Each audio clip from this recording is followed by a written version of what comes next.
l'État camerounais est un État anticonstitutionnel.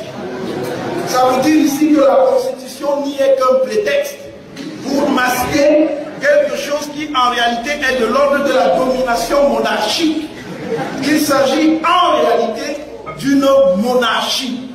C'est un système monarchique et étudié même à partir des normes. C'est qu'on n'a pas le temps de le faire. Vous allez constater qu'il s'agit d'un système monarchique de pouvoir. Et je finis en disant que la manière dont le système camerounais fonctionne montre qu'il y a bien une loi de la gravité du présidentialisme.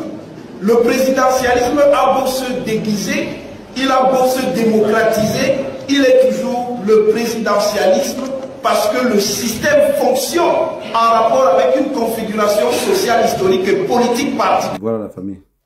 Ça c'est quand Mathias Onangini avait encore tout son cerveau. Sortant fraîchement de Paris. Il avait vu les traces de son frère Pomba en fréquentant en voulant suivre ses pas à la Sorbonne. Il est rentré, il est arrivé au pays. Avec tout le discours qu'il avait, on dit mon petit, assois-toi. Il a continué à vouloir tenir un peu tête. On l'a dit à lui que tu parles depuis là. À tes 30 ans tu parlais. À 40 ans tu parles. À 45 ans tu parles. Tu risques à avoir 60 ans, tu vas parler, rien ne va changer. Le gars lui-même a regardé à l'horizon comme ça, il a vu un peuple qui dormait. Il a dit, ok, si le peuple est somnambule, je suis quoi pour être... Et vous voyez comme ça des personnes qui sont toujours malchanceuses. Ça veut dire que c'est quand le peuple va se réveiller là, que lui réussit à vouloir rejoindre le cartel. Voilà Mathias Onangini aujourd'hui, il est que l'ombre de lui-même. Le RDP, c'est comme ils savent bien humilier les gens. Pour les millions, on leur donne le drapeau. L'habit du RDP, c'est qu'ils chantent. Paul Biya, notre président. Le même Mathias Onangini qui disait que c'était une monarchie. Il chante maintenant pour le monarque. La famille, c'est quelque chose de la famille. La famille, c'est quelque chose. Battez-vous toujours pour ne pas un jour avoir faim. Battez-vous toujours.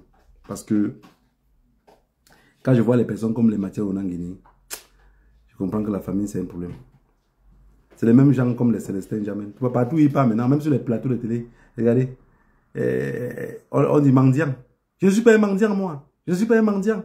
Il va passer le temps à revendiquer comment il n'est pas un mendiant. Si on le demande du travail où, Célestin Jamais ne connaît pas. Les plateaux de télévision au Cameroun qui partent partout, là, pas qu'on le prenne les vestes, on le donne combien? Il n'a rien. Malchanceux. Célestin Jamais, s'il était au MS aujourd'hui, ça veut dire qu'il risquait d'être sur les prochaines listes électorales, communales et municipales. Peut-être même amplifié par le président élu. Malchanceux. Mathias Onangini est rentré au Cameroun, on l'a émasculé. Aujourd'hui, il se comporte comme quelqu'un qui a prêté le cerveau. Et quand on veut parler, il dit que non, c'est un intellectuel. Un intellectuel qui a le ventre vide n'est pas un intellectuel de la famille. C'est quelqu'un qu'on peut manipuler à tout bout de chemin. Sincèrement, battez-vous pour avoir de quoi survivre. Sinon, les gens comme les Paul Biya vont vous rendre zéro. Pomba, c'est quelqu'un que vraiment, quand vous arrivez à analyser ce que lui fait, vous n'arrivez pas à comprendre. Comment il a fait pour rendre tous ces gens-là zéro, et zéro, et zéro, et zéro. Mathias Onangini aujourd'hui, il est perdu. Il est que l'ombre de lui-même. Il va en guerre. Non, le peuple anglophone, il faut qu'on les tue tous. Ce sont des terroristes. C'est ce que lui défendait hier. Vous pensez que quelqu'un qu'on l'a pas seulement prêté le cerveau peut arriver à se comporter comme ça? C'est parce que le cerveau a été prêté. Et il n'est que l'ombre de lui-même. Voilà la famille. Pour ça, les villes mortes commencent demain. Demain lundi. Lundi le 2. Lundi le 3, pardon. Demain c'est lundi, c'est le 3, donc. Donc on a 3 jours de jeûne. On va gêner. On va gêner. On va gêner. Parce qu'après ce jeûne-là, si ça ne va pas, c'est le djihad qu'on va faire. Après ce jeûne-là, si Pomba dit qu'il ne comprend pas, il peut envoyer la milice casser les maisons des gens. Arrêter ceux qui vont arrêter. Mais le reste du peuple qui va rester là, on va aller au djihad. Le djihad, c'est une guerre sainte. Hein? C'est une guerre sainte.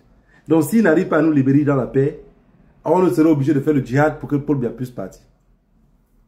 Soyez courageux. C'est 3 jours de jeûne. Que le Dieu nos ancêtres vous bénisse tous.